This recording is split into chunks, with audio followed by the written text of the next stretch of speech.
2010, 2012, 13, 15 ఈ విధంగా పాస్ అయిన వాళ్ళు, బీటెక్ చదివిన వాళ్ళు, నార్మల్ డిగ్రీ చదివిన వాళ్ళు ఎంతోమంది స్టూడెంట్స్ మాకు తెలంగాణ రాష్ట్రం మరియు ఆంధ్ర రాష్ట్రం నుంచి కూడా ఎంతోమంది స్టూడెంట్స్ మా దగ్గరికి ఇప్పుడు వస్తున్నారు.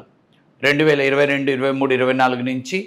మరి మీరు ఈ 10, 12 సంవత్సరాలు, ఈ 5 సంవత్సరాలు మీరు డిగ్రీ ఇంజనీరింగ్ అయిపోయినాక ఏం చేశారు అబ్బా అని అడిగితే వాళ్ళు చెప్పే ఒకే సమాధానం, సార్ మేము గవర్నమెంట్ జాబ్ పరీక్షలు రాస్తున్నాం, వాటికి ప్రిపేర్ అవుతున్నాం. సో ఈ విధంగా వాళ్ళు గవర్నమెంట్ జాబ్లో constable coachings, SI job coaching, group 2, group 3 ఈ విధమైన ప్రిపరేషన్లో వాళ్ళు నిజంగా అక్కడ మంచి రిజల్ట్ వచ్చినట్టయితే మనం ఈ వీడియో చేయాల్సిన అవసరం లేదు.